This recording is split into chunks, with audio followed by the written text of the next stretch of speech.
Welcome to the Bioneers, Revolution from the Heart of Nature. This is about how we integrate the system. This is full spectrum sustainability, which just means that what we do in one area supports and reinforces the larger context in which we work. This involves a mind shift that is a cultural mind shift in how we work and how we do things. It's all alive. It's all connected. It's all intelligent. It's all relatives. We stand at the threshold of a historic opportunity in the human experiment to reimagine how to live on Earth in ways that honor the web of life, each other, and future generations. It's a revolution from the heart of nature and the human heart. In this series, The Bioneers, Revolution from the Heart of Nature, we celebrate social and scientific innovators with breakthrough solutions for restoring people and planet, creating a future environment of hope.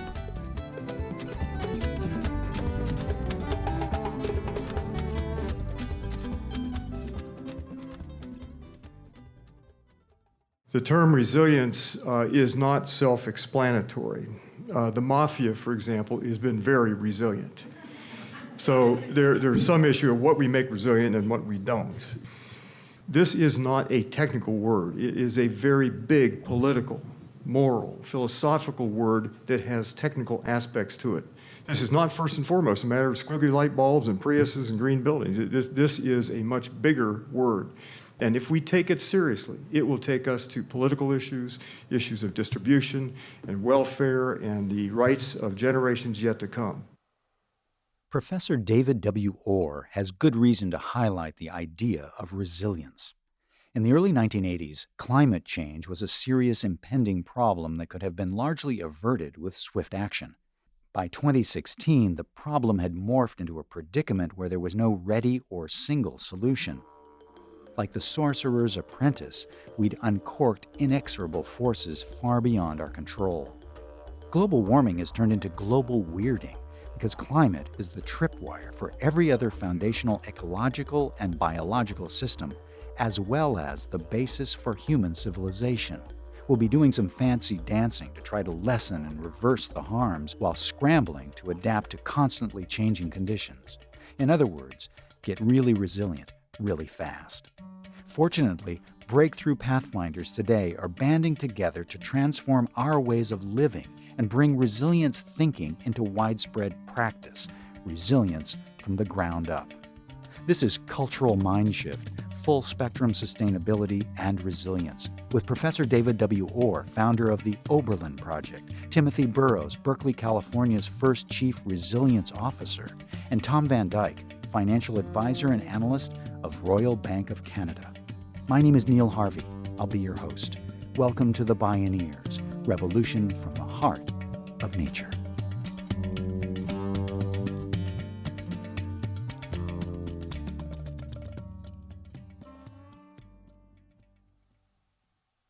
As a response to climate disruption, Professor David W. Orr founded the Oberlin Project in Ohio.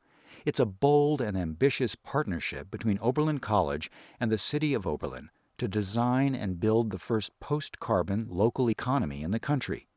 He says the idea was to take all the elements associated with sustainability, put them together into a system where the parts reinforce the whole, and do it within about an 8-mile radius.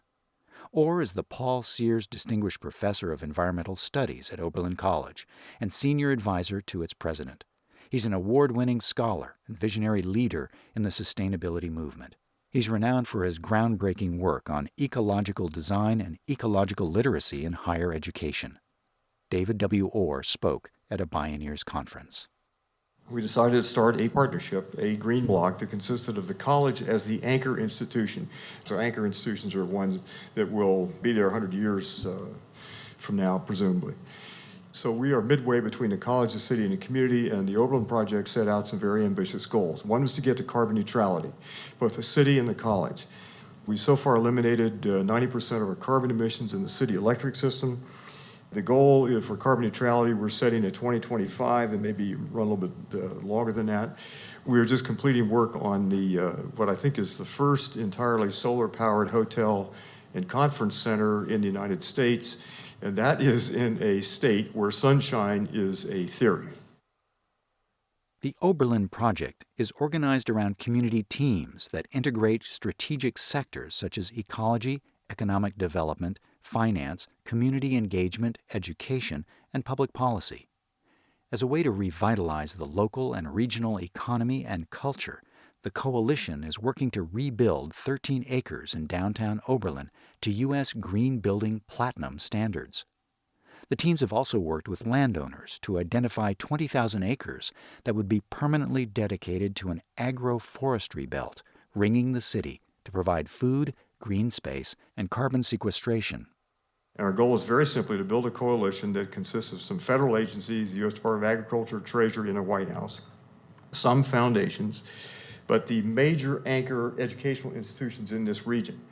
And so Michigan, Michigan State, Case Western, Oberlin, Bowling Green University, and so forth. And our target is to do three things: shift their buying and investing power from where it is now to renewable energy and efficiency, local food, sustainable economy, and green infrastructure. The advantage of this is this: we're asking for no big federal program. This doesn't require major money from any agency of the federal government. It doesn't require inventing anything. Each of these three areas is already a wave in motion. And so we're taking things already happening and amplifying them and getting the buying and investing power behind this transition. The trick is to begin to take investment and procurement dollars and spend them for the long term. The problem in doing this, and talked to probably 30 CFOs and CIOs in the past year, that if you invest locally, you may get a lower rate of return. If you buy locally, it may cost you more, but it may create collateral benefits that are realized off into a more distant future. And those benefits would include lots of things: lower crime rates, more employment, lower carbon emissions, more local activity and innovation. But you can go down a long list of collateral benefits that occur if anchor institutions invest and buy within the local economy. And so the difficulty for us is to begin to develop enough coalitional power, enough strength, that we can monetize those benefits. And so the conversations we're having right now with people at the White House and U.S. Department of Treasury and U.S. Department of Agriculture is how to begin to develop a financial structure that supports local investment. David Orr says the Oberlin model can be replicated in any region where colleges and universities are anchored. There are over 3,700 such institutions in the U.S., with a collective endowment of about $550 billion. That's real buying power and political clout. The quest is to take these models of resiliency to scale. Orr is working to expand the project to the wider Rust Belt area from Flint, Michigan to Detroit and Youngstown, Ohio. The Oberlin Project was honored for its visionary climate leadership by the Obama administration in 2014. Local governments are key to policy changes. The 100 Resilient Cities initiative, funded by the Rockefeller Foundation, provides financial and logistical guidance to cities to establish a transformative new position in municipal government, a Chief Resilience Officer. This CRO works as a top-level advisor to the mayor and brings together stakeholders across diverse sectors to develop a resilient strategy. Berkeley, California, is among the 100 resilient cities around the world to have a Chief Resilience Officer, Timothy Burroughs. One of the things that we're working on from a disaster preparedness perspective is backup power, providing backup power for critical facilities that have a function in the event of a disaster. And we saw with Sandy, we saw with Katrina, that communities in the wake of these disasters are just crippled for weeks because the power grid is disrupted. And that really has an important impact, a devastating impact on the ability of cities to provide services and to recover from these disasters, right? So we know we need to provide backup power for critical facilities because we know in Berkeley and in the Bay Area we're extremely vulnerable to disasters, right? And earthquakes come right to mind. So one way that you might provide backup power to a critical set of facilities is a generator. You hook a building up to a diesel generator, and when power goes out, that diesel generator can kick in. And that's the most conventional, common approach that cities and other types of entities use, right? And that has a value, but it has a very narrow value. And you can look at that problem and you can address it in other ways that create other sets of benefits. So what we're looking at now in Berkeley and other cities in the Bay Area as well is pursuing microgrids. And a microgrid essentially enables a building or a set of buildings to operate independently of the grid when the grid is disrupted. And that microgrid, or mini-grid you could call it, separate from the main grid, can be powered by distributed sources of clean energy like solar, like wind, like backup battery storage. That's a much different solution than a diesel generator, right? It's still providing the same benefit. It's providing backup power, but it's doing so in a way that it reduces greenhouse gas emissions and local air pollutants. It reduces the noise associated with a diesel generator. It also reduces the vulnerability, the lack of redundancy with a diesel generator where you need access to that fuel, and you might not have that access in the event of a disaster. Totally different type of solution. Part of Berkeley's resilience strategy is to advance racial equity in the city. Because low-income communities and communities of color disproportionately bear the brunt of harms from climate disruption, developing solutions through an equity lens is key. Berkeley's plan improves hiring practices to ensure diversity in key policy positions. It guides the city's budget and procurement processes to benefit the whole community. Berkeley also developed community choice aggregation programs, which allow it to form a not-for-profit local power agency that bundles the buying power of residents and businesses to purchase clean power. Its Solar Action Plan aims to provide half Berkeley's power through solar energy by 2030. There's lots more, and Berkeley Chief Resilience Officer Timothy Burroughs says, "The whole is far greater than the sum of the parts, or any one player." Another quick example, green infrastructure. Flooding is a major challenge. If it ever rains again in the Bay Area, you're going to see a lot of flooding in cities all over the Bay Area, mostly because we have old stormwater systems that can't handle the water as it comes down. That problem is only exacerbated by sea level rise and by more extreme storms.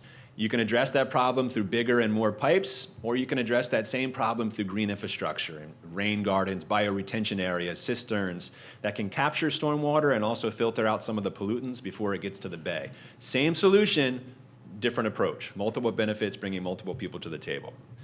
So the network that I'm part of, that the city of Berkeley is part of, as well as San Francisco and Oakland, 100 resilient cities, there's a lot of value in that network because those types of solutions are more easily shared across a network. And cities copy off of each other all the time on every single issue. Who's doing this well and how can we find out more about it? And Berkeley has had a lot of programs that we started in Berkeley that are now nationwide and sometimes even worldwide. Property assessed clean energy financing is one of those examples. It's a program that started in Berkeley and is now at a national scale where you can do solar and other types of energy improvements on a home at no upfront cost and pay back the cost of that improvement on your property tax bill. That started in one city and it's now nationwide. Bans on plastic bags started in a few cities around the country, and now it's state law in the state of California and other states as well. So the other value of a network is not just sharing best practices, but leveraging the power of multiple cities together to affect change bigger than just one municipality, to affect state level, regional, state level, and federal policy, and there's a lot of power in that. Like the Oberlin Project, the 100 Resilient Cities Network is leveraging local full-spectrum solutions and models to scale them horizontally and to percolate them up to the federal level. When we return, embracing an epic economic shift and the greatest wealth creation opportunity of our time, and igniting a cultural mind shift. This is Cultural Mind Shift, Full Spectrum Sustainability and Resilience. I'm Neil Harvey. You're listening to the Bioneers, Revolution from the Heart of Nature.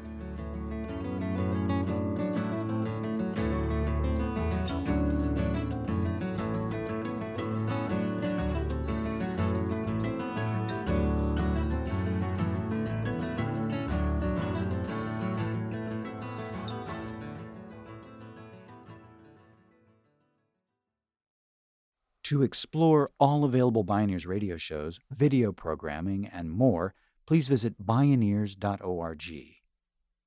In 2015, the nonprofit news outlet Inside Climate News published bulletproof documentation showing that Exxon's own climate research scientists had concluded as early as 1982 that the burning of fossil fuels was altering the Earth's very climate. To avoid catastrophic climate change, company scientists said we'd have to leave 80% of the known fossil fuel reserves in the ground. Exxon's scientific projections proved to be frighteningly accurate. But by the early 1990s, Exxon joined the rest of the fossil fuel industry to mount the biggest and most successful disinformation campaign in history to sow doubt and delay while continuing to burn fossil fuels as if there were no tomorrow. Now, it's high noon in a policy showdown to shift to a low-carbon economy and civilization. Financial analyst and advisor Tom Van Dyck says the fossil fuel industry is facing a dramatic reversal of fortune. Its well-oiled corporate profit machine is suddenly staring down the 55-gallon barrel of massive risk. A managing director of the Royal Bank of Canada and a longtime leader in social and environmental investing, he was named by the Financial Times on their list of the top 400 financial advisors in 2013. Tom Van Dyck spoke at a Bioneers conference. And what Wall Street is beginning to grapple with is the understanding, thank you very much to the carbon tracker ex-oil analyst, I might add, who revealed a few years ago that the assets that are on the balance sheets of the fossil fuel companies today, that 80% of those assets need to stay in the ground and are not going to be burned to monetize. That's the term stranded assets. That's where that comes from. Now, joining the carbon tracker ex-oil analysts are oil analysts at major banks like HSBC, Citicorp, basically saying the same thing, that this is a risk. So Wall Street's becoming perceptive to some of the risks of owning carbon. One of them is stranded assets. The other risk that they're looking at is the standpoint of litigation. Like tobacco, many of these companies, as you may know, Inside Climate just broke a story where a researcher inside one of these large oil companies, actually in 1978 to 1982, actually knew that they were going to have to leave 80% in the ground. Now, when you approach shareholders who go and say, can you please discuss to us the risks that we have from owning carbon on your balance sheets, and they tell you there's no risk, or yes, there's some risk, but these stranded assets aren't going to land on our balance sheets, is this going to go the arc of change like tobacco did, where it leads to litigation, where cities and counties are basically picking up the tab as severe weather situations, whether it be drought, floods, tornadoes, hurricanes, okay, whatever it happens to be, fires, liabilities that land on the balance sheets of the fossil fuel companies, or they land on our balance sheets, the taxpayers, while their shareholders make money. In a free market system, pollution is a subsidy. And carbon pollution in this case, we're picking up the tab, or they have to pick up the tab. And that's the debate that I think Wall Street's beginning to understand, that, well, it might land on the balance sheets of the fossil fuel companies. Dating back to the birth of the industrial era, nearly 2/3 of the world's CO2 and methane emissions are the responsibility of just 90 companies. Major lawsuits are now shifting culpability to these carbon majors.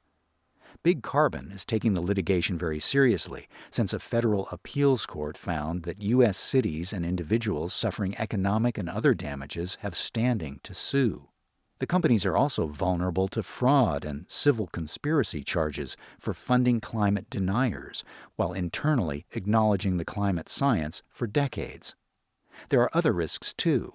Tighter regulations on carbon emissions, the inevitability of a carbon tax, nervous insurers, and not least, volatile oil prices. If you are a user of electricity, are you going to expose your cost to this type of volatility? Or, with right now, with technology energy companies, solar, wind, you're getting cheaper and cheaper with every single generation, right? More efficient and cheaper. So how can a fossil fuel price company compete against a technology that's getting cheaper and cheaper and more efficient with every generation? It's like analog versus digital.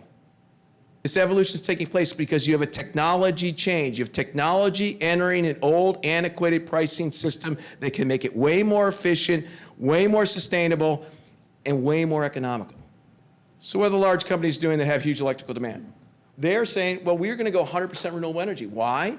Because you can go to a solar company or wind company and say, can I lock in my costs for 20 years and get a power purchase agreement? In the case of wind, I was talking to a guy in Environmental Entrepreneurs thing the other day, 2.5 cents a kilowatt hour in the Panhandle of Texas he's putting into wind power. 2.5 cents a kilowatt hour.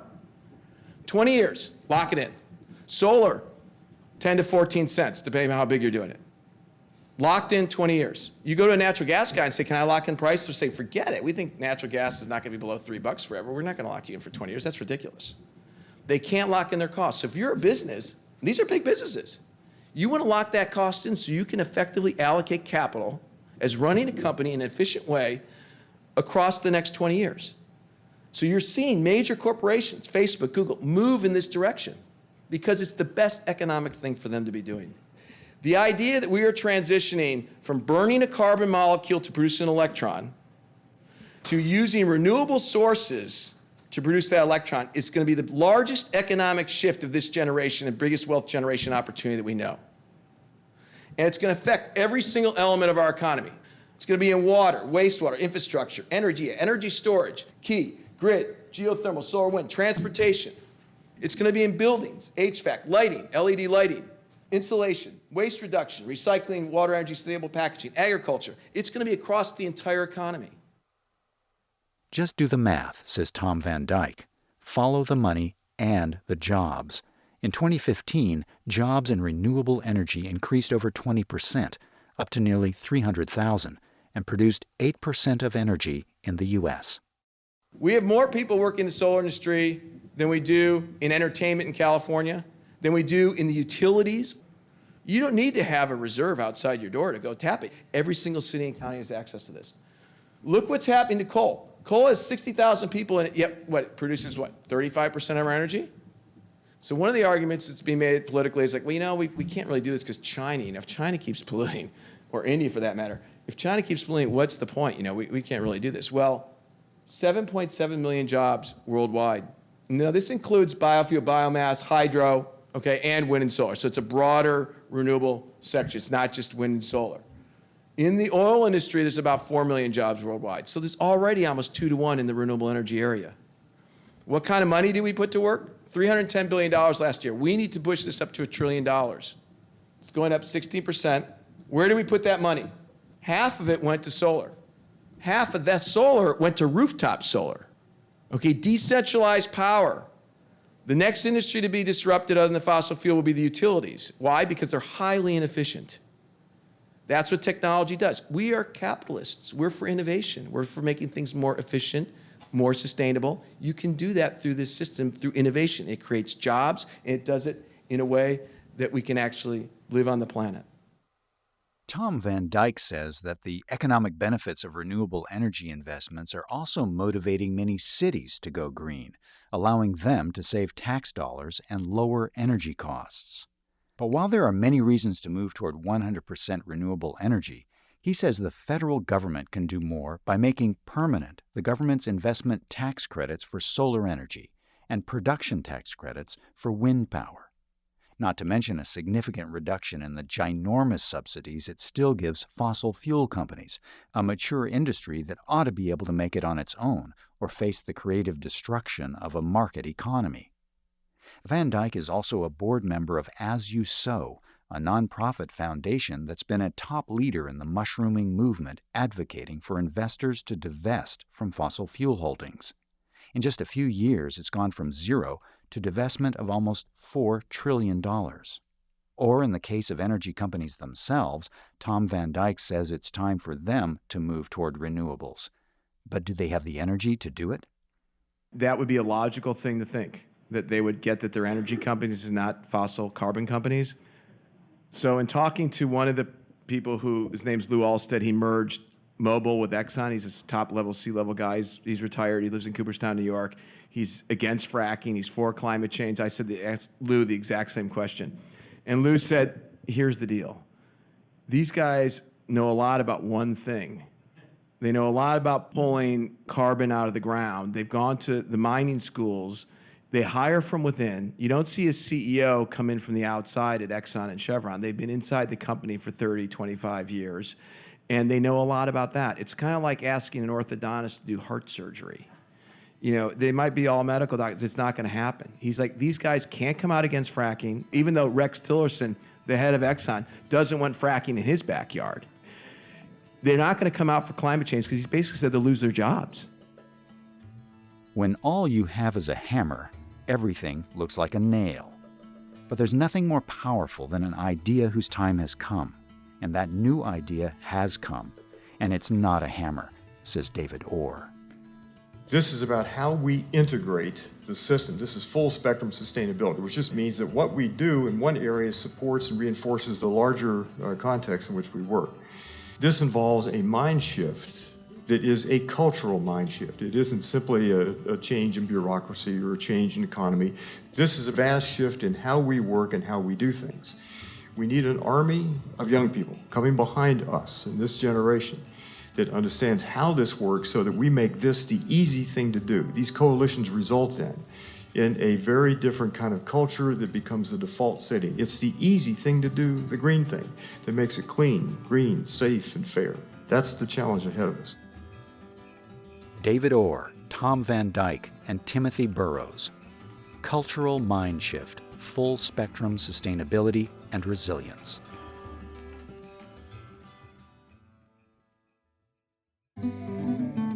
You can see and hear more from David Orr and Tom Van Dyck and explore more Bioneers radio programs, podcasts, and videos online at bioneers.org.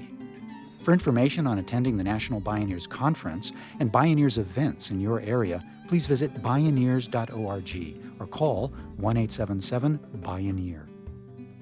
The Bioneers Revolution from the Heart of Nature is a production of Bioneers and Collective Heritage Institute. Executive producer Kenny Ausubel. Written by Kenny Ausubel. Senior producer and station relations Stephanie Welch. Host and consulting producer Neil Harvey. Program engineer Emily Harris. Production assistants Tina Rubio and Melanie Choi. Our theme music is co-written by the Baka Forest People of Cameroon and Baka Beyond from the album East to West.